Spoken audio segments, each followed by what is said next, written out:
नमस्कार, एक नई सुबह के साथ मैं संध्या लेकर हाजिर हूं आपका पसंदीदा शो नया सवेरा। आज नया सवेरा में हम आपको बताएंगे कि पाक की करतूतों को दुनिया के सामने रखने के लिए भारतीय प्रतिनिधिमंडल किस तरह से है पूरी तरह तैयार। साथ ही साथ आपको बताएंगे कि वक्फ कानून को लेकर के क्यों आज उच्चतम न्यायालय में होने वाली सुनवाई बहुत ही खास रहने वाली है। साथ ही साथ आपको बताएंगे कि देश भर में किस तरह से मौसम ले रहा है करवट, कहीं है भीषण गर्मी तो कहीं बारिश मचा रही है तहलका। साथ ही साथ आपको बताएंगे रूस और यूक्रेन को लेकर के किस तरह से युद्ध विराम की कवायदें अब लगातार तेज होती जा रही हैं। और भी बहुत कुछ रहेगा नया सवेरा में खास, लेकिन शुरुआत टॉप हेडलाइंस के साथ। दुनिया के सामने कैसे खोलनी है पाकिस्तान की पोल, विदेश दौरे से पहले प्रतिनिधिमंडल के एक बैच को आज ब्रीफ करेंगे विदेश सचिव। संजय झा, कनिमोझी और श्रीकांत शिंदे के नेतृत्व वाले डेलीगेशन को दी जाएगी जानकारी।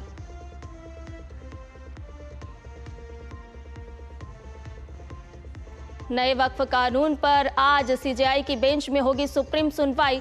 कानून की संवैधानिक वैधता पर होगा विचार, याचिका में अंतरिम राहत की मांग।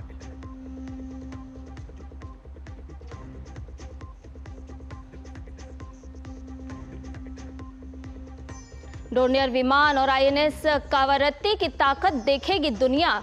आज से मलेशिया के लंकावी में शुरू होगी अंतर्राष्ट्रीय समुद्री और अंतरिक्ष प्रदर्शनी। रक्षा राज्य मंत्री करेंगे भारतीय प्रतिनिधिमंडल का नेतृत्व।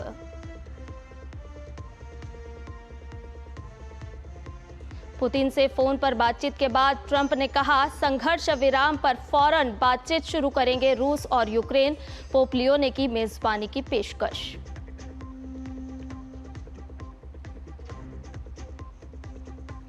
और सबसे अधिक 46.6 डिग्री तापमान के साथ यूपी का बांदा सबसे गर्म। हरियाणा, राजस्थान, मध्य प्रदेश में भी गर्मी से हाल बेहाल। वहीं कर्नाटक समेत दक्षिण भारत के कुछ हिस्सों में आज भी बारिश का अलर्ट।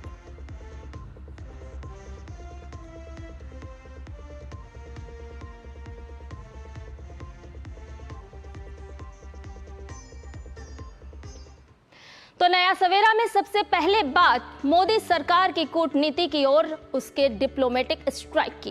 पहलगाम में आतंकी हमले के बाद भारत में जिस तरह से आतंकवाद के खिलाफ एकजुटता देखी गई है, उसके बाद हम पूरी ताकत के साथ पाकिस्तान का आतंक से भरा चेहरा अंतर्राष्ट्रीय मंच पर बेनकाब करके रहेंगे। सरकार ने जो सर्वदलीय प्रतिनिधिमंडल बनाया है, उसका एक एक सदस्य पहलगाम आतंकी हमले और ऑपरेशन सिंदूर के बाद पाकिस्तान की करतूतों का लेखा जोखा दुनिया के सामने रखने जा रहा है। ऑल पार्टी डेलीगेशन के सभी सदस्य भारत के तमाम साझेदार देशों में जाकर पाकिस्तान की सच्चाई उजागर करेंगे। इसके लिए आज संसद भवन में विदेश सचिव विक्रम मिस्री पहले चरण में 3 सांसदों के प्रतिनिधिमंडल को ब्रीफिंग देंगे। जेडीयू के संजय कुमार झा, शिवसेना सांसद श्रीकांत शिंदे और डीएमके सांसद कनिमोझी की अगुवाई वाले दल को आज ब्रीफिंग दी जाएगी।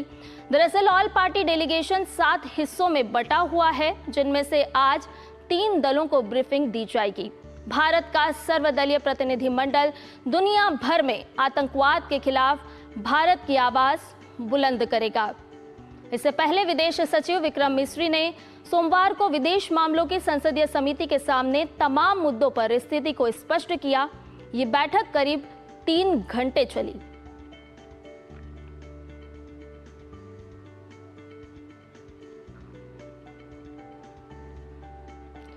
तो पाकिस्तान को बेनकाब करता हुआ भारत नजर आएगा।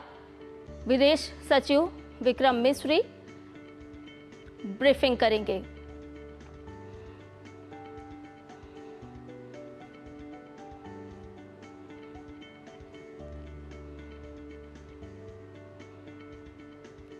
तो भारत पूरी तरह से है तैयार। पाकिस्तान को बेनकाब करते हुए नजर आएगा भारत का प्रतिनिधिमंडल।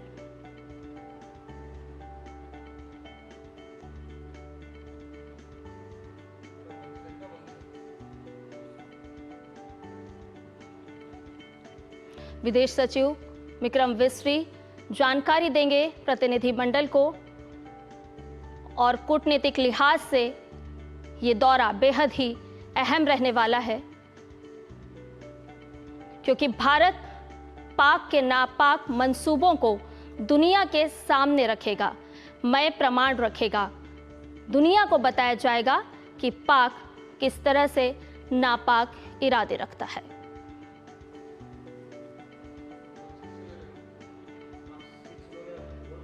तो आज कनिमोझी की अगुवाई वाले दल को भी ब्रीफ किया जाएगा। 7 दलों में ये प्रतिनिधिमंडल को बांटा गया है। सांसदों के प्रतिनिधिमंडल के 7 दल विभिन्न देशों की यात्रा कर रहे हैं। ऑपरेशन सिंदूर और आतंकवाद पर दुनिया भर में चर्चा है। और आइए अब एक नजर डाल लेते हैं पहलगाम हमले से सीज फायर तक टाइमलाइन पर।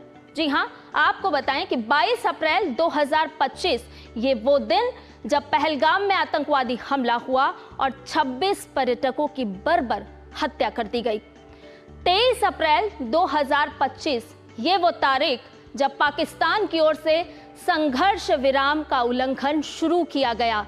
पाक के नापाक इरादे किस तरह से भारत में पैर पसारते हुए नजर आए और भारतीय बलों ने किस तरह से मुंहतोड़ जवाब दिया, तारीखवार हम आपको बता रहे हैं। भारत की ओर से सिंधु जल संधि का निलंबन किया गया। भारत की तरफ से कूटनीतिक कदम आगे बढ़ाया गया, जिसमें हमने देखा कि भारत ने पाकिस्तानी नागरिकों के वीजा भी रद्द कर दिए। तो ये वो तारीखें हैं जब पहलगाम हमले से लेकर सीज फायर तक भारत की तरफ से किस तरह से कदम बढ़ाए गए और पाक के नापाक इरादों को नेस्त नाबूद किया गया।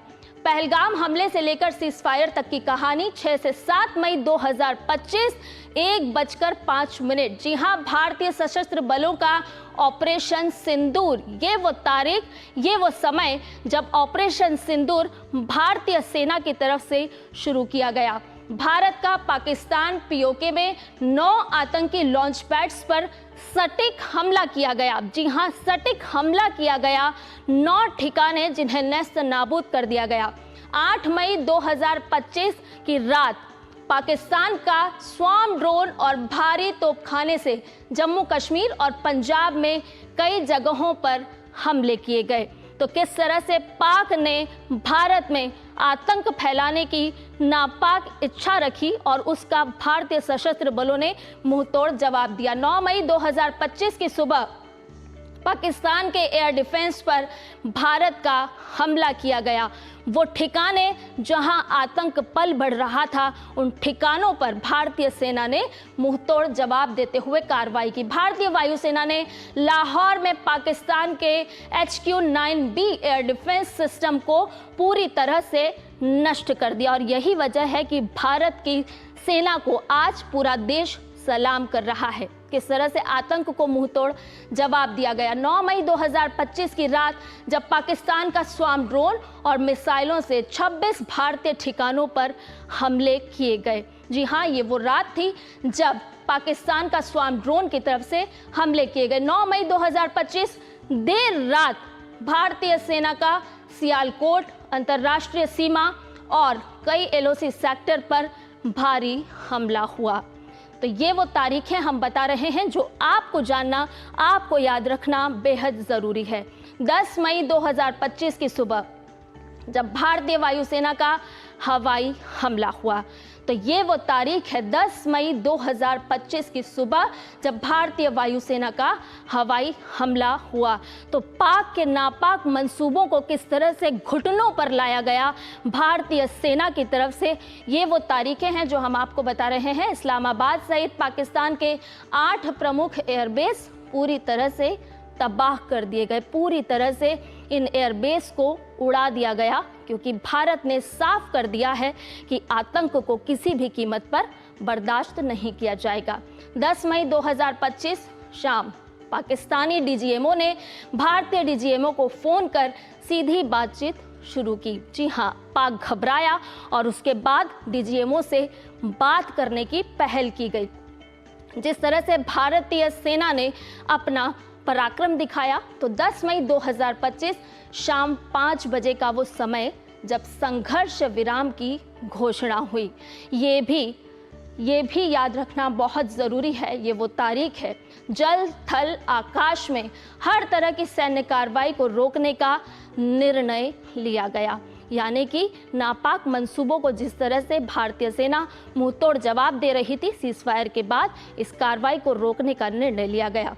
17 मई 2025 भारत सरकार की ओर से सर्वदलीय प्रतिनिधिमंडल का गठन किया गया, जो पूरी दुनिया के तमाम देशों को बताएगा कि पाक किस तरह से आतंक को बढ़ा रहा है, आतंक को पाल रहा है। तो ये वो तारीखें हैं पहलगाम हमले से लेकर सीज़फायर तक की, जब भारत ने किस तरह से मुंह तोड़ जवाब दिया। ज्यादा जानकारी के साथ शैलेंद्र मिश्र हमारे संवाददाता हमारे साथ बने हुए हैं, जो लगातार इस खबर पर हमें अपडेट साझा कर रहे हैं। शैलेंद्र, आज भी एक बेहद ही महत्वपूर्ण बैठक जिसमें ब्रीफिंग की जाएगी, किन किन वो बिंदुओं पर ब्रीफिंग होगी? देखिए संध्या, हम जानते हैं कि 21 तारीख से लेकर 24 तारीख तक 7 अलग अलग सांसदों का जो प्रतिनिधिमंडल है और विशेषज्ञों का, वो विभिन्न देशों के दौरे पर जाएगा। तो जो पहले जा रहे हैं, यानी जो 21 या 22 तारीख को जा रहे हैं संसदीय सांसद का प्रतिनिधिमंडल, उनको बाकायदा ब्रीफिंग विदेश सचिव की तरफ से दी जाएगी और तथ्यवार जानकारी दी जाएगी कि जब पहलगाम हमला हुआ किस तरह से पाकिस्तान ने कायराना हरकत की, पाकिस्तान के जो उसमें शामिल होने के, उनके आतंकियों के वो सबूत, उसके बाद जो ऑपरेशन सिंदूर हुआ उसमें भारत ने सिर्फ पाकिस्तान और पीओके के आतंकी ठिकानों पर हमला किया, वहां उनको ध्वस्त किया। उसके बाद पाकिस्तान ने बौखलाहट में किस तरह से हमारे नागरिक ठिकानों पर हमला किया, हमारे धार्मिक स्थलों पर हमला किया। कल हमने देखा कि ये बताया गया कि हरमंदिर साहब पर भी एक निशाना बनाने की कोशिश की गई थी, लेकिन मुस्तैद सेना ने उसे पूरी तरह से विफल कर दिया था।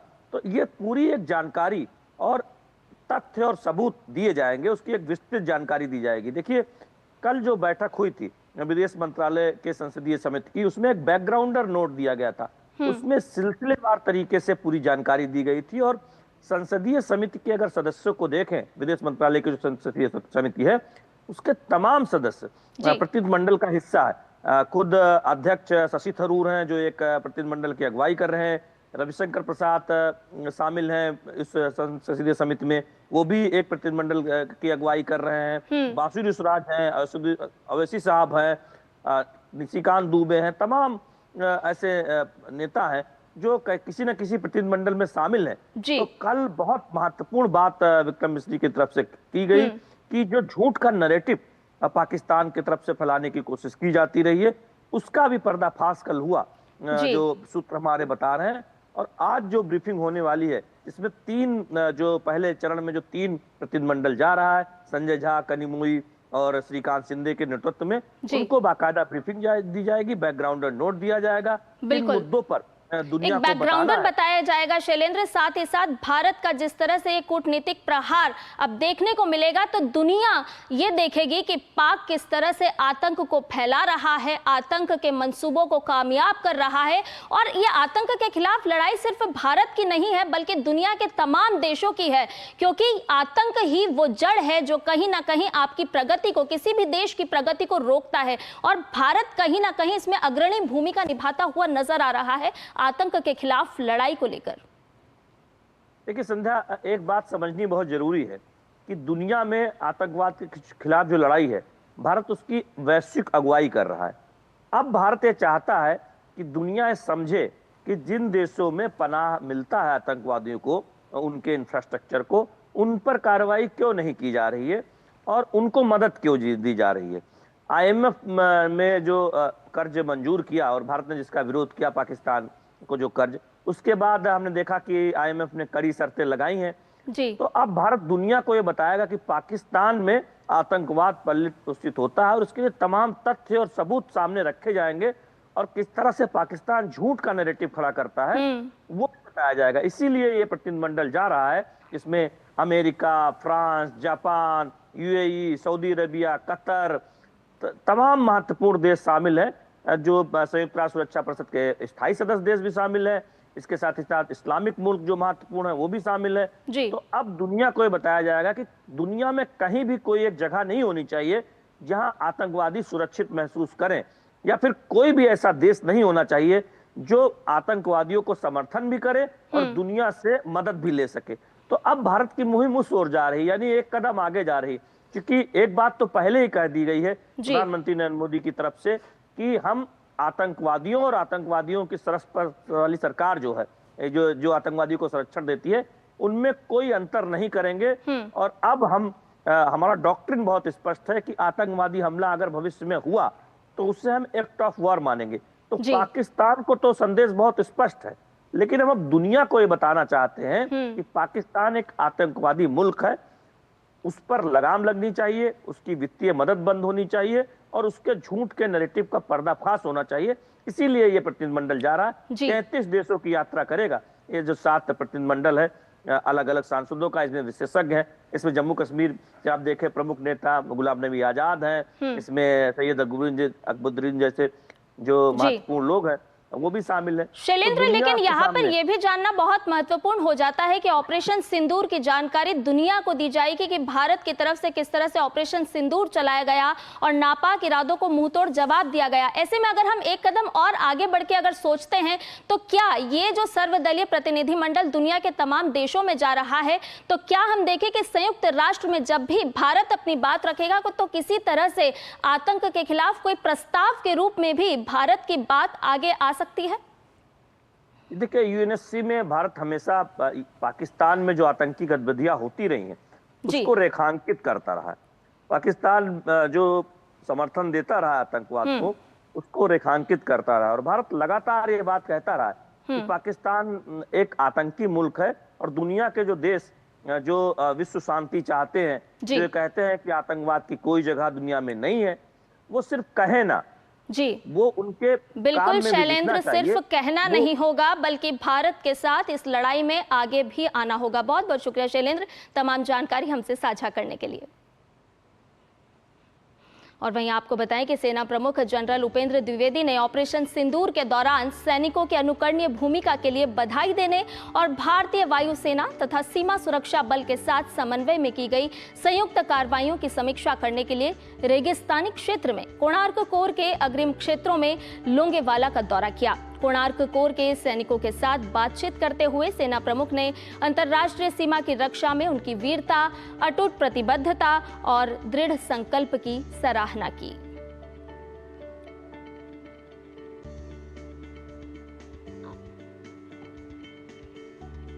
वहीं अमृतसर में अटारी बाघा संयुक्त चेक पोस्ट, फिरोजपुर में हुसैनीवाला और फाजिलका में सादिक में प्रसिद्ध बीटिंग रिट्रीट समारोह फिर से शुरू होगा, लेकिन समारोह का स्तर कम कर दिया गया है और इसे जनता के लिए आज से खोल दिया जाएगा। सीमा सुरक्षा बल के सूत्रों ने बताया है कि भारत और पाकिस्तान के बीच सीमा पर द्वार बंद रहेंगे तथा सूर्यास्त के समय झंडे उतारने के बाद भारतीय गार्ड कमांडर और पाकिस्तान रेंजरों के बीच हाथ मिलाने का औपचारिक कार्यक्रम नहीं होगा। पहलगाम में 22 अप्रैल को निर्दोष पर्यटकों पर हमले के कारण भारत और पाकिस्तान के बीच तनाव बढ़ने से बीटिंग रिट्रीट समारोह का स्तर कम करने का फैसला 24 अप्रैल को लिया गया था। इधर विदेश मंत्री डॉक्टर एस जयशंकर ने पहलगाम आतंकवादी हमले की निंदा के लिए नीदरलैंड के विदेश मंत्री कैस्पर वेल्डकैम्प की सराहना की है। उन्होंने सोशल मीडिया साइट एक्स पर पोस्ट किया कि हेग में मेरी मेजबानी करने के लिए नीदरलैंड के विदेश मंत्री कैस्पर वेल्डकैम्प को धन्यवाद। पहलगाम हमले की नीदरलैंड द्वारा की गई कड़ी निंदा की सराहना करता हूं। आतंकवाद के विरुद्ध शून्य सहनशीलता के लिए समर्थन की भी प्रशंसा करता हूं। यूरोपीय संघ के साथ हमारी द्विपक्षीय साझेदारी और संबंधों को मजबूत बनाने पर व्यापक चर्चा हुई।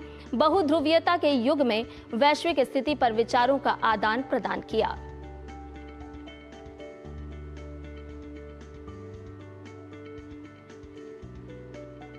विदेश मंत्री डॉक्टर एस जयशंकर ने नीदरलैंड के रक्षा मंत्री से भी मुलाकात पर खुशी जताई है। उन्होंने सोशल मीडिया साइट एक्स पर अपने पोस्ट में लिखा कि हेग में रक्षा मंत्री रूबेन ब्रैकलमैन्स से मिलकर प्रसन्नता हुई। हमने सुरक्षा से जुड़ी चुनौतियों और दृष्टिकोणों पर विचारों का आदान प्रदान किया। द्विपक्षीय रक्षा साझेदारी बनाने के लाभों के बारे में भी बात की।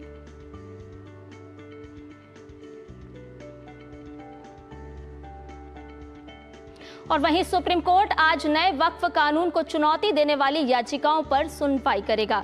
CJI B R. गवई और न्यायमूर्ति ए.जी. मसीह की पीठ ये तय करेगी कि कानून के प्रावधानों पर रोक लगाने के लिए अंतरिम राहत दी जाए या नहीं। वहीं केंद्र ने 25 अप्रैल को दायर हलफनामे में कहा था कि कानून पूरी तरह संवैधानिक है, ये संसद के से पास हुआ है और इसलिए इस पर रोक नहीं लगाई जानी चाहिए। 1332 पन्नों के हलफनामे में सरकार ने दावा किया कि 2013 के बाद से वक्फ संपत्तियों में 20 लाख एकड़ से ज्यादा का इजाफा हुआ है।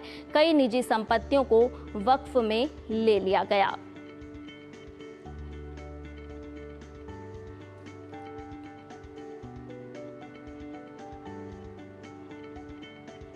वहीं ग्राफिक के जरिए अब आपको समझाते हैं कि याचिकाकर्ताओं का आखिर क्या कुछ कहना है। वक्फ संशोधन कानून से जुड़े मुख्य मुद्दों पर एक नजर डाल लेते हैं। तो याचिकाकर्ताओं का आरोप है कि अनुच्छेद 25-26 के तहत दी गई धार्मिक स्वतंत्रता का हनन हो रहा है। इस कानून से वक्फ संपत्तियों के प्रबंधन में बेवजह दखल हो रहा है। याचिकाकर्ताओं का जो आरोप है वो ग्राफिक के जरिए हम आपको समझाने की कोशिश कर रहे हैं। मुस्लिम समुदाय के अधिकार कमजोर होंगे, ये बात भी याचिका में कही गई है। वहीं मुख्य मुद्दे क्या कुछ है वो भी आप जान लीजिए। वक्फ संपत्तियों का गैर अधिसूचना, संपत्तियों को वक्फ से हटाया जा सकता है, ये मुख्य मुद्दे हैं वक्फ कानून से जुड़े हुए।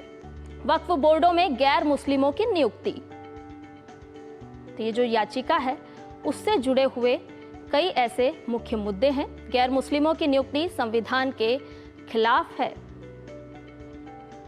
कई सारे ऐसे सवाल, सरकारी भूमि की पहचान,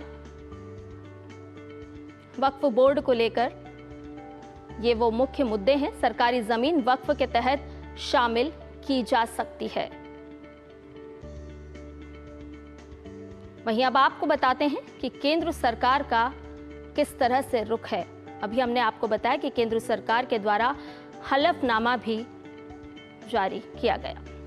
और ज्यादा जानकारी के साथ हमारे संवाददाता विकास सारथी हमारे साथ जुड़ गए हैं। विकास, आज बहुत ही अहम सुनवाई होगी उच्चतम न्यायालय में।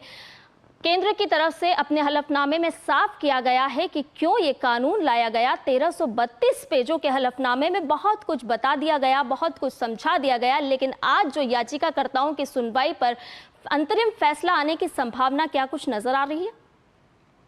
हाँ बिल्कुल, देखिए आज की सुनवाई इसलिए महत्वपूर्ण है कि सुप्रीम कोर्ट जो अंतरिम राहत याचिकाकर्ताओं ने मांगी थी उस पर सुनवाई करके एक अंतरिम आदेश दे सकता है। पूरे दिन ये सुनवाई चलेगी और उम्मीद ये है कि आज कोर्ट इसकी सुनवाई के बाद ऑर्डर को रिजर्व करेगा और आने वाले किसी दिन में वो अंतरिम आदेश जारी करेगा।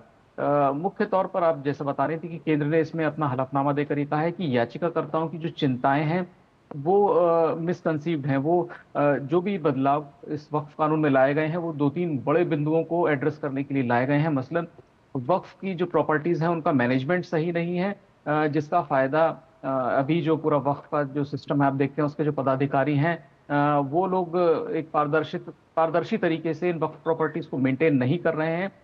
दूसरा, सरकारी जमीन पर कब्जे के बहुत जगहों पर आरोप हैं जिसको लेकर के नए कानून में प्रावधान लाए गए हैं। इसी तरह से जो पूरा हलफनामा है वो इस बात पर फोकस करता है कि कहीं पर भी जो अधिकार है मुस्लिम समुदाय का उसको प्रभावित करने की कोशिश नहीं की गई है। और एक बड़ी बात यहाँ पर ये भी कही गई कि जो वक्फ की जो पूरी प्रक्रिया है, जो वक्फ का एक नियम है, उसके मुताबिक जब आप प्रॉपर्टी वक्फ करते हैं तो वो एक धार्मिक मसला या रिलीजियस मसला हो सकता है, लेकिन उसकी प्रॉपर्टीज को मेंटेन करने का धार्मिक जो आपके रिचुअल्स हैं उनसे कोई लेना देना नहीं है। प्रॉपर्टीज को मैनेजमेंट करना पूरी तरह से एक सेकुलर एक्सरसाइज है और इसीलिए जो कुछ एक बदलाव किए गए हैं वो कहीं पर भी आर्टिकल 25-26 का उल्लंघन नहीं करते हैं। तो उम्मीद ये है कि आज पूरे दिन ये सुनवाई चलेगी, दोनों पक्ष अपनी बात रखेंगे और उसके बाद कोर्ट ऑर्डर रिजर्व करके ये तय करेगा कि अभी तक जो अंतरिम व्यवस्था चल रही है बिना कोर्ट के किसी आदेश के, क्योंकि केंद्र ने खुद आश्वासन दिया था कि विकास, देखिए हम लगातार देख रहे हैं कि सरकार की तरफ से स्पष्ट किया जा रहा है कि जो कानून लाया गया है वो संवैधानिक तरीके से लाया गया है। वक्फ बाय यूजर की बात हो या फिर स्टेट को किस तरह से अधिकार इसके माध्यम से मिल रहे हैं, तमाम वो तथ्य को विचार मंथन करने के साथ, समिति बनाने के साथ ये कानून लाया गया। फिर याचिकाकर्ताओं की याचिका का कोई औचित्य नहीं रह जाता। हालांकि उच्चतम न्यायालय सीबीआई की तरफ रुख किया गया है याचिकाकर्ताओं के द्वारा, लेकिन सरकार भी अपनी तरफ से अपना रुख स्पष्ट कर चुकी है अपने हलफनामे के माध्यम से। बिल्कुल, देखिए यहाँ पर ये बताया गया कि ये बिल किसी अफरा तफरी में नहीं लाया गया है, एक व्यापक एक्सरसाइज हुई है जिसमें आप याद करें कि पहले लोगों से उनके सुझाव मांगे गए कि वक्त के पुराने कानून को लेकर के उनको क्या कहना है, क्या उनके सुझाव हैं। जो अक्सर किया जाता है किसी बिल को लेकर के पब्लिक ओपिनियन लिए जाते हैं, तो लाखों लोगों के ओपिनियंस मिले, उसके बाद एक बिल तैयार किया गया। फिर विपक्ष के कुछ पार्टीज और सांसदों के विरोध के बाद इसको संयुक्त समिति को भेजा गया। तो एक जो प्रक्रिया होती है किसी बिल को लाने की, जो कड़ी से कड़ी प्रक्रिया आप की उम्मीद कर सकते हैं, वो अपनाई गई है। कई स्तरों पर चर्चा हुई है, कई स्तरों पर बहस के बाद इसे पारित किया गया है। इसीलिए ये भी आप याद दिलाऊं कि खुद केंद्र ने यह कहा था कि आप इस बिल के किसी भी पार्ट के क्रियान्वयन पर रोक मत लगाइए। हम खुद आश्वासन दे देते हैं कि जिन 3 बिंदुओं पर याचिकाकर्ताओं का कहना है कि विवादित हैं, उसको हम खुद लागू नहीं करेंगे और सुप्रीम कोर्ट खुद इस बात को सुन करके तय करे कि इनकी जो दलीलें हैं इन 3 बिंदुओं पर, क्या उनमें कोई तथ्य है। तो आज केंद्र अपनी बात को फिर दोहराएगा और इसीलिए कोर्ट की तरफ से कोई अभी तक स्टे नहीं है। केंद्र के आश्वासन पर ही पूरी प्रक्रिया अभी तक जो कोर्ट में हुई है वो चली है और अब अंतरिम आदेश जब आएगा तब हमें पहली बार कोर्ट का स्पष्ट रुख यहाँ पर देखने को मिलेगा कि कोर्ट का क्या इस मामले पर रुख रहता है। बिल्कुल विकास, देखना होगा कि आज कोर्ट का अंतरिम आदेश किस तरह से सामने आता है। बहुत बहुत शुक्रिया तमाम जानकारी हमसे साझा करने के लिए। और नया सवेरा में फिलहाल रुकने एक छोटे से ब्रेक के लिए जल्द हाजिर होंगे।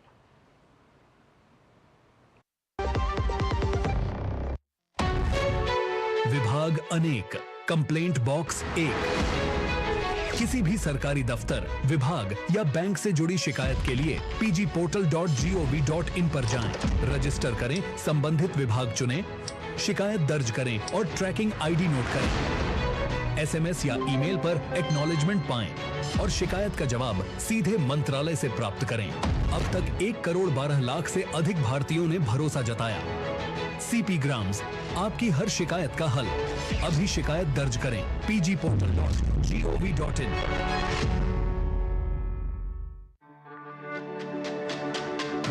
मेरी पसंद, मेरी पसंद, मेरी पसंद, मेरी पसंद, हमारी पसंद, हम सबकी पसंद। मजबूत देश का मजबूत सरिया हो गया स्टील। बच्चों को सर्टिफिकेट मिले तो कितना अच्छा लगता है ना। और अगर आपके आटे को भी मिले तो गेहूं की क्वालिटी, आटे की शुद्धता, रोटी की सॉफ्टनेस के लिए सर्टिफिकेट अगर होता तो है ना। आशीर्वाद आटा का क्वालिटी सर्टिफिकेट पैक स्कैन करो, खुद चेक करो। आशीर्वाद आटा, क्वालिटी का वादा, लिख के ले लो।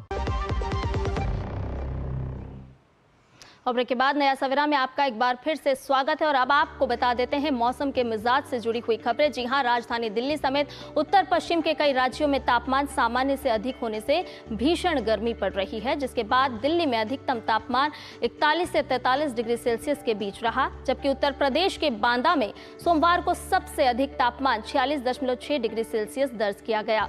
वहीं राजस्थान के पिलानी, मध्य प्रदेश में खजुराहो और हरियाणा के हिसार में भी अधिकतम तापमान सामान्य से काफी अधिक दर्ज किया गया।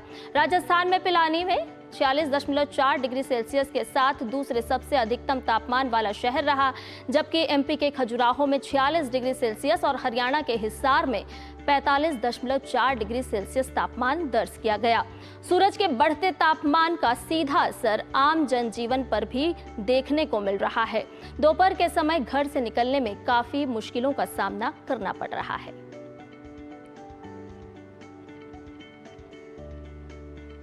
तो एक तरफ भीषण गर्मी तो दूसरी तरफ बारिश और आंधी। जी हां, उत्तर भारत में जारी भीषण गर्मी के बीच पूर्वोत्तर में मानसून की आहट तेज हो गई है। अगले 7 दिनों तक पूर्वोत्तर में गरज और बिजली के साथ व्यापक रूप से हल्की मध्यम वर्षा और 30 से 50 किलोमीटर प्रति घंटे की गति से तेज हवाएं चलने की संभावना है।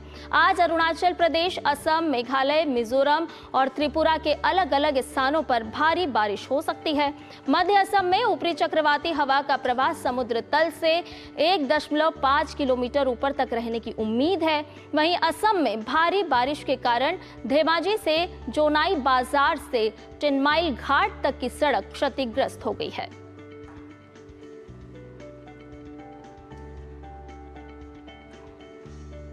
तो उत्तर भारत में जहां भीषण गर्मी है, तो पूर्वोत्तर के कई ऐसे राज्य हैं जो बारिश की वजह से हलाकान हो रहे हैं और देख रहे हैं कि कहीं सड़कें जर्जर हो रही है तो कहीं रास्ते अवरुद्ध हो गए हैं। वहीं चमोली में भारी बारिश के चलते बद्रीनाथ हाईवे पर पीपलकोटी में मंगरी घाट गदेरा ने विकराल रूप ले लिया है, जिसके कारण कई गाड़ियां मलबे की चपेट में आ गई है। वहीं जनपद में कल देर शाम से हो रही भारी बारिश के चलते बद्रीनाथ हाईवे के अवरुद्ध होने के कारण तीर्थयात्रियों को चमोली, नंदप्रयाग, कर्णप्रयाग आदि सुरक्षित स्थानों पर रोक दिया गया है। हाईवे सुचारू करने के लिए NHIDCL को निर्देश दिए गए हैं।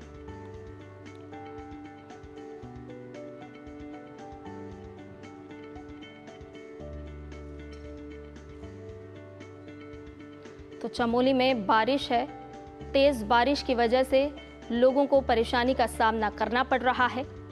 पूर्वोत्तर के कई ऐसे राज्य हैं, वहां भी बारिश अपना विकराल रूप दिखा रही है।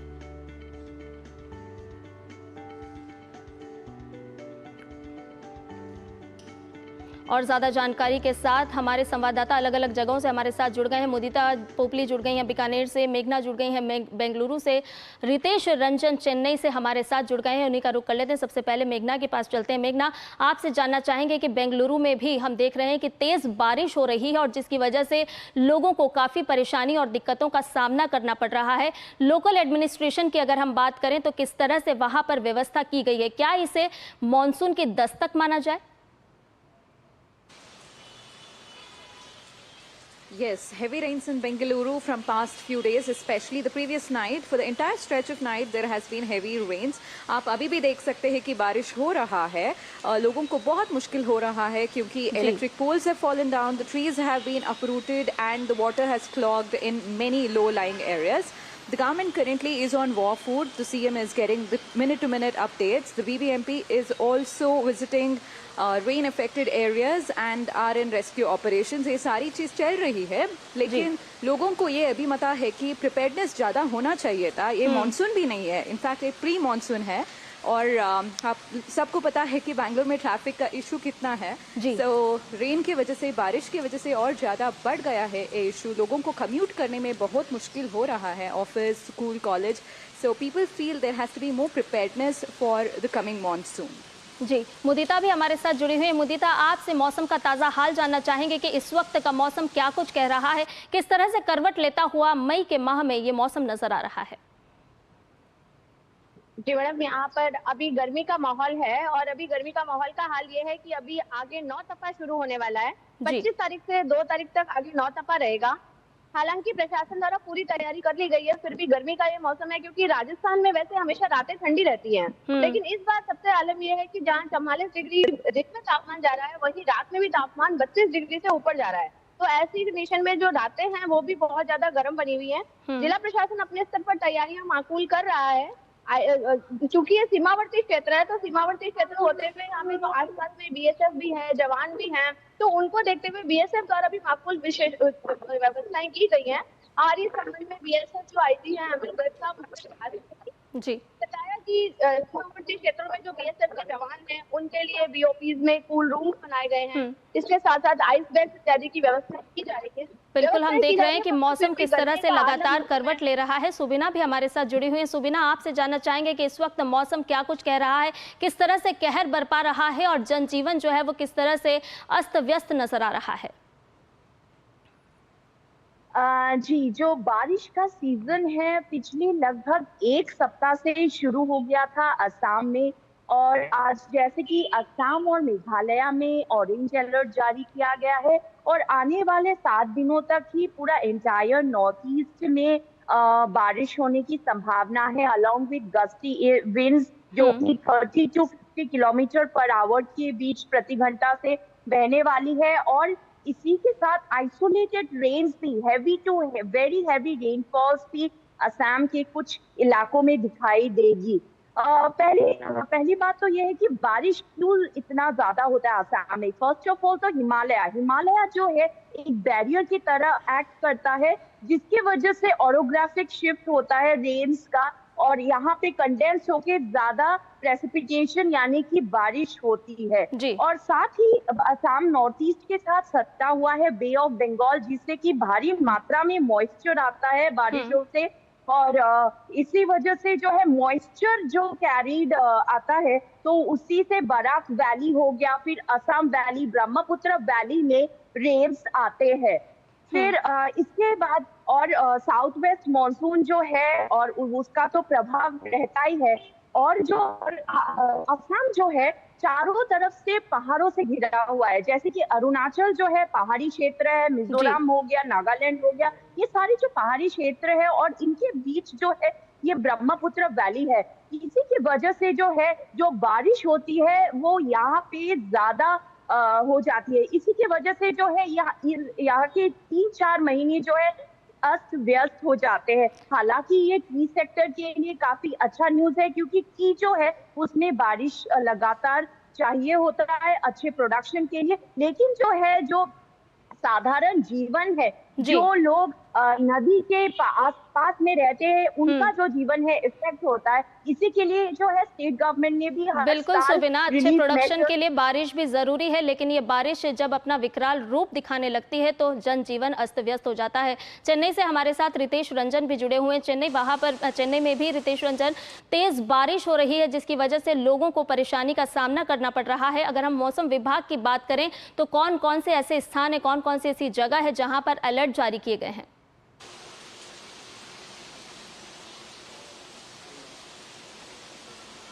और इस प्री मानसून की बारिश ने बहुत राहत दी है लोगों को। हालांकि ये राहत कुछ जिले के कुछ ऐसे जिले हैं, धर्मपुरी, कृष्णगिरी, नीलगिरी, ये सब ऐसे जिले हैं जो आते हैं 17 जिलों में जहां भारी बारिश की संभावना जताई जा रही है। और भारी बारिश के साथ जो है सरकार भी इसको लेकर के काफी सजग है। कल रात में ही मुख्यमंत्री एमके स्टालिन ने अन्य वरिष्ठ मंत्रियों के साथ और वरिष्ठ अधिकारियों के साथ एक बैठक की, जिसमें उन्होंने पूरा जायजा लिया कि कैसे कंट्रोल रूम सेटअप किया गया है, 24 घंटे कंट्रोल रूम को कैसे काम करना है, रेस्क्यू रिलीफ वर्क कैसे कंटिन्यू जारी रहे।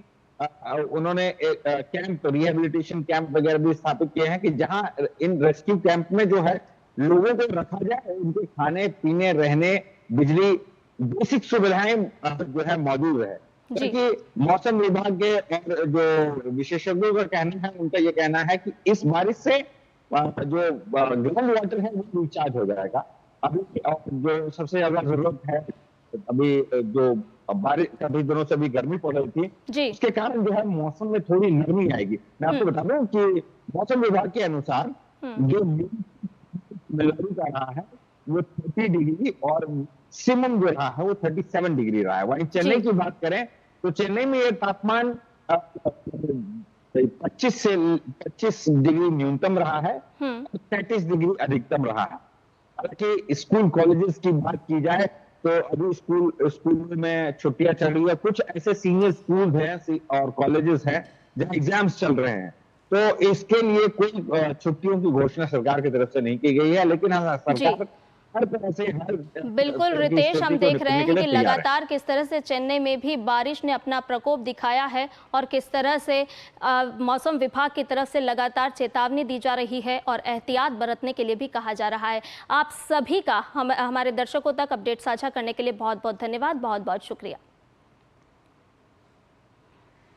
और वहीं भारतीय नौसेना की ताकत दुनिया देखेगी। जी हां, आज से मलेशिया के लंकावी में 17वीं अंतर्राष्ट्रीय समुद्री और अंतरिक्ष प्रदर्शनी शुरू हो रही है, जिसमें डोर्नियर विमान और आईएनएस कावारत्ती भाग लेंगी। इस प्रदर्शनी में भारतीय प्रतिनिधिमंडल का नेतृत्व रक्षा राज्य मंत्री संजय सेठ करेंगे। रक्षा राज्य मंत्री इस प्रदर्शनी में भारतीय मंडप का भी उद्घाटन करेंगे। इसमें Mazagon dock ship builders limited, Bharat dynamics limited, BML Hindustan aeronautics limited और ग्लाइडर्स इंडिया लिमिटेड सहित कई रक्षा सार्वजनिक क्षेत्र के उपक्रम, डीपीएसयू और अन्य निजी रक्षा कंपनियां हिस्सा लेंगी। रक्षा राज्य मंत्री सम्मेलन से अलग मलेशिया के रक्षा मंत्री दातो सेरी मोहम्मद खालिद बिन नॉर्डिन से भी मुलाकात करेंगे। उनके इस यात्रा से द्विपक्षीय रक्षा सहयोग और व्यापक रणनीतिक साझेदारी में मजबूती आएगी।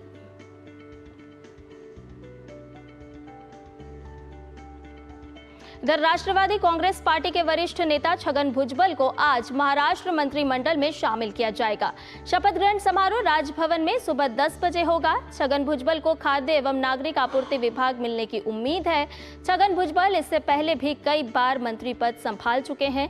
पूर्व मुख्यमंत्री एकनाथ शिंदे के नेतृत्व वाली सरकार में उनके पास खाद्य एवं नागरिक आपूर्ति विभाग का मंत्रालय रहा था। इस शपथ ग्रहण के बाद राज्य मंत्रिमंडल में कुछ नई जिम्मेदारियों का बंटवारा होने की संभावना भी जताई जा रही है।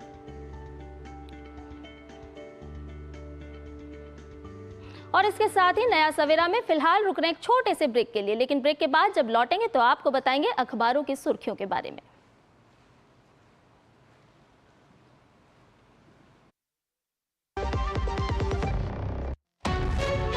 विभाग अनेक, कंप्लेंट बॉक्स 1।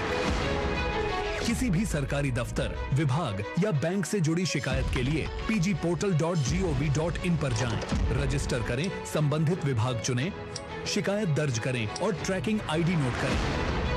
एसएमएस या ईमेल पर एक्नॉलेजमेंट पाएं और शिकायत का जवाब सीधे मंत्रालय से प्राप्त करें। अब तक 1 करोड़ 12 लाख से अधिक भारतीयों ने भरोसा जताया। सीपी ग्राम्स, आपकी हर शिकायत का हल। अभी शिकायत दर्ज करें pgportal.gov.in। जब धरती चीर कर निकलता है लोहे का पत्थर और मिलता है मोंगिया के जोश से, फिर तपता है, पिघलता है और बनता है फौलाद। अब होता है सरिया सारी खूबियों के साथ। मोंगिया स्टील, मजबूत देश का मजबूत सरिया। और ब्रेक के बाद नया सवेरा में आपका एक बार फिर से स्वागत है और अब बारी है हमारे खास सेगमेंट अखबारों की सुर्खियों की।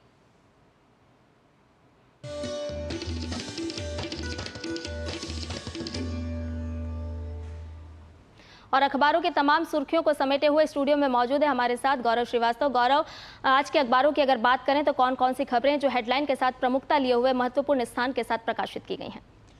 गुड मॉर्निंग संध्या और गुड मॉर्निंग सभी दर्शकों को। तो आपको बता दें कि इस सेगमेंट में हम अखबारों की सुर्खियों में जो खबरें हैं उनको तराश कर आपके लिए लेकर आते हैं। तो चलिए शुरुआत करते हैं और आपको बताते हैं सबसे अहम खबर आज की अखबारों की सुर्खियों में क्या रही है। आपको बता दें सुप्रीम कोर्ट जिस तरह से शरणार्थियों को लेकर लगातार जो हम देख रहे हैं कि उस पर सुनवाई भी कर रहा है और उस पर 2 टूक जवाब भी देता हुआ नजर आ रहा है। और साफ तौर पर इसी के लिए जो हमारी पहली खबर है वो हम आपको बता दें कि जो शरणार्थियों के लिए भारत धर्मशाला नहीं है, ये कहना है उच्च न्यायालय का। यानी कि साफ तौर पर जो हम देख रहे हैं, क्योंकि स्थितियां जो रही हैं वो हम देख रहे हैं कि लगातार साफ तौर पर तमाम देश ऐसे हैं जो भारत में शरण लेते हुए नजर आ रहे हैं और इस तरह से श्रीलंकाई नागरिक जो हैं उनके निर्वासन पर रोक लगाने की मांग को खारिज करते हुए सुप्रीम कोर्ट ने ये टिप्पणी की। और ये टिप्पणी बहुत महत्वपूर्ण इसलिए भी हो जाती है क्योंकि साफ तौर पर जिस तरह से बीते दिनों में हमने देखा है, चाहे स्थितियां किसी भी देश के लेकर रही हों, चाहे बांग्लादेश को लेकर रही हों और इसके अलावा जो श्रीलंका को लेकर रही है, तो उस पर यह 2 टूक बात यहां पर की गई है। कहा क्या गया है, इस मामले में सोमवार को सख्त टिप्पणी की गई है और शीर्ष अदालत ने कहा है कि भारत दुनिया भर के शरणार्थियों के लिए धर्मशाला नहीं है।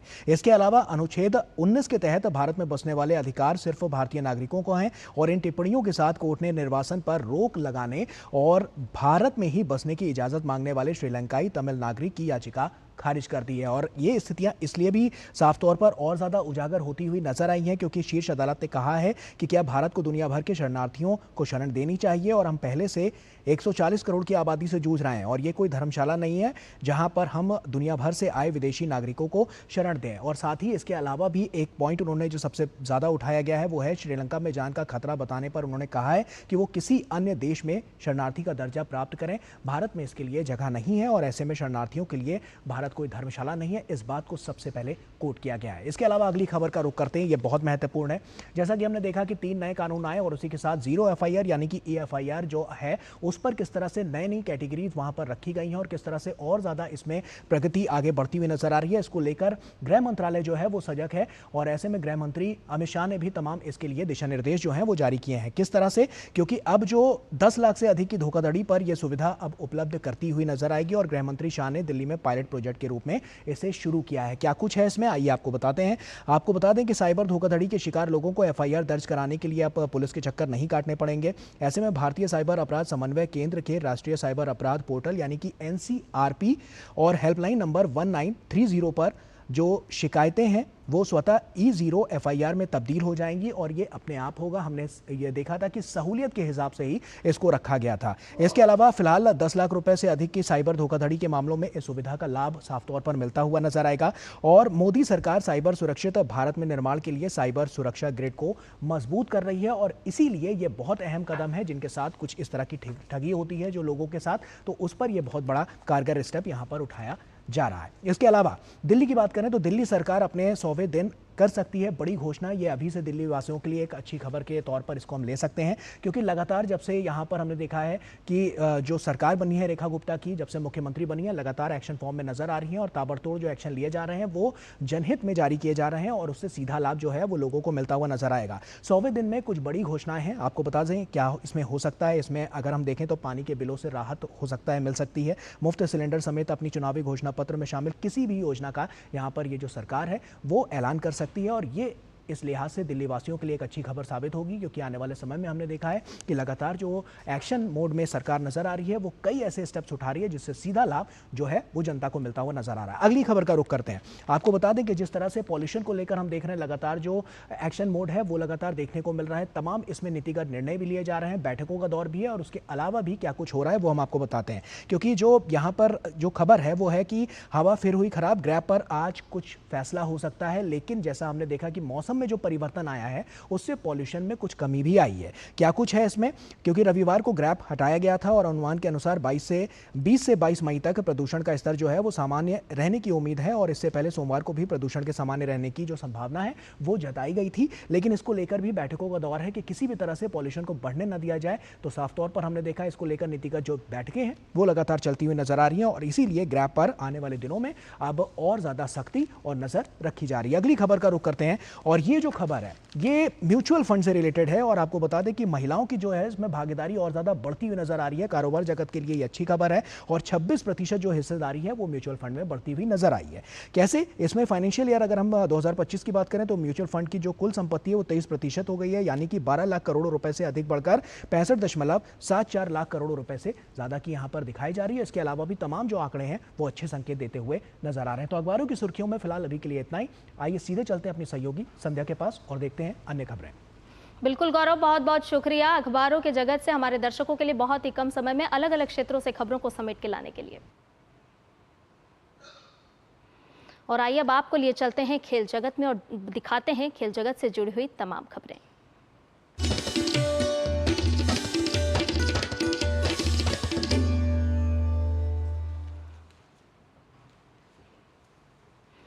तो बात करते हैं भारत में खेलों के नए अध्याय की। जी हां, जो दीव के समुद्र तट पर रचा जा रहा है।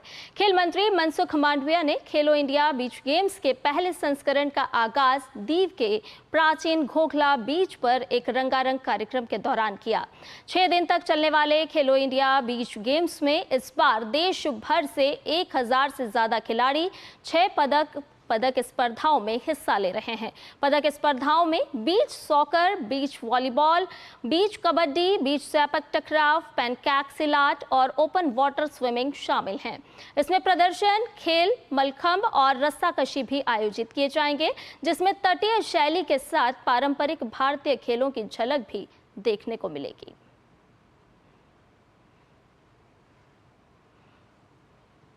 और ज्यादा जानकारी लिए हुए दीव से ही हमारे साथ हमारी सहयोगी सुचित्रा जुड़ गई है। सुचित्रा, खेलेगा इंडिया और आगे बढ़ेगा भी इंडिया। अगर हम भारतीय खेलों के नए अध्याय की बात करें तो किस तरह से ये खेल जो है वो बेहद ही महत्वपूर्ण और एक नया अध्याय जोड़ता हुआ नजर आ रहा है?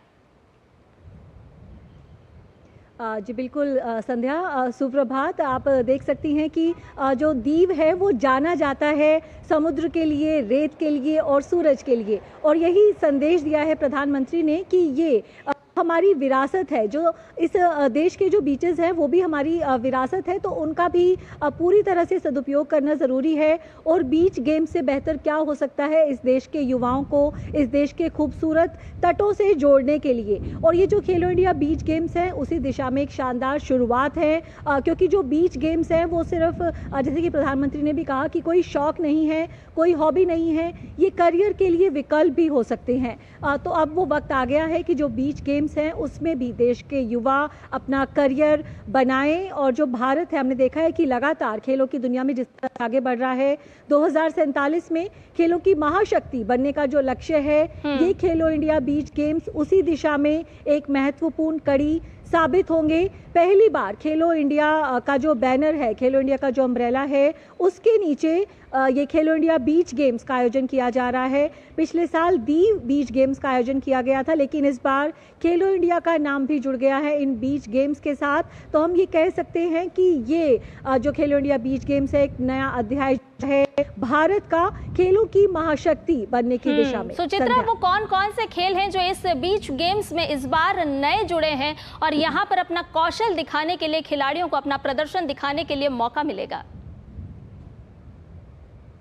आज बिल्कुल संध्या, जैसे कि मैंने बताया कि पिछले साल भी यहाँ पर दीव बीच गेम्स का आयोजन किया गया था, उसमें भी 6 मेडल स्पोर्ट थे और 2 डेमोन्स्ट्रेशन स्पोर्ट थे।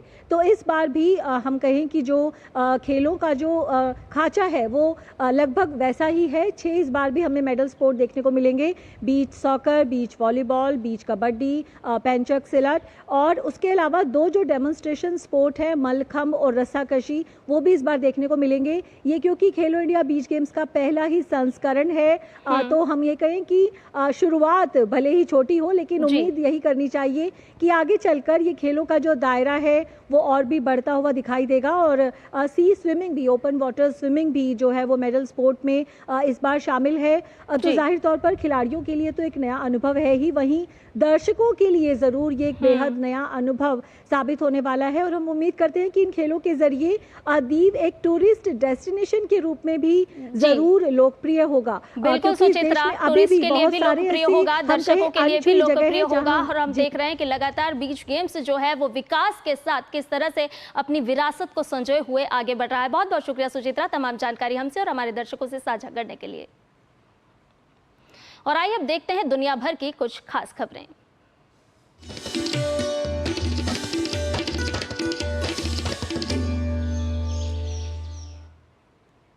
अमेरिका के राष्ट्रपति डोनाल्ड ट्रंप ने कहा है कि रूस और यूक्रेन युद्ध को समाप्त करने के लिए प्रत्यक्ष बातचीत शुरू करेंगे।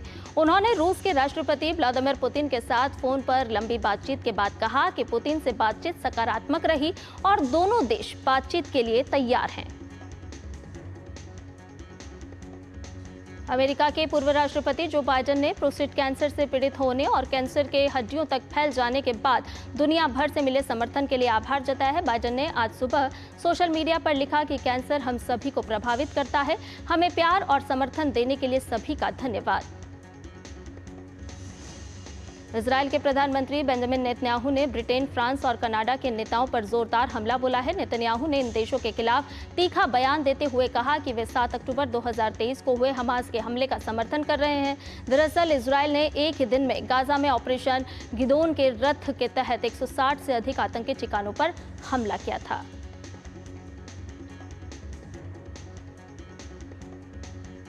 और अब बात कर लेते हैं कारोबार जगत की।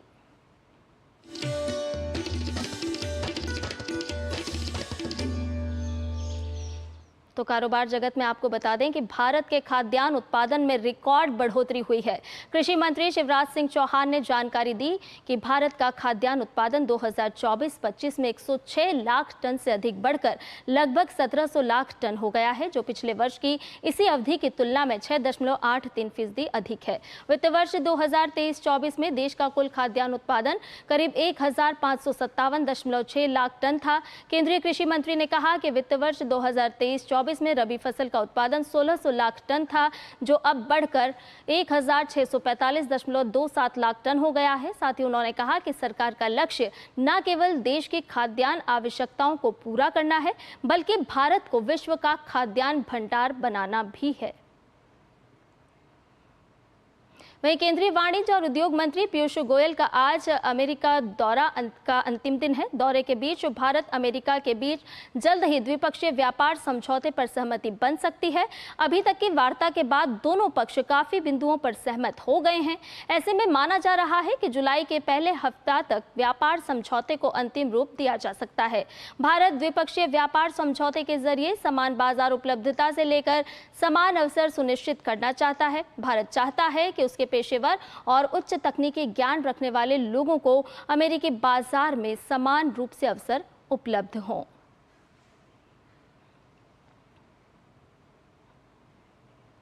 और नया सवेरा में अब जान लेते हैं मौसम का मिजाज। आपको बताते हैं आपके शहर का न्यूनतम और अधिकतम तापमान।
और नया सवेरा में अब वक्त हो चुका है आपसे विदा लेने का, लेकिन जाते जाते आपको छोड़े जा रहे हैं अयोध्या स्थित हनुमानगढ़ी के दिव्य दृश्यों के साथ। ज्येष्ठ माह के दूसरे बड़े मंगलवार पर बड़ी संख्या में श्रद्धालु दर्शन और पूजन करने के लिए पहुंच रहे हैं। तो आप लीजिए इन दृश्यों का आनंद, आप भी कीजिए दर्शन और हमें और हमारी पूरी टीम को दीजिए इजाजत। नमस्कार।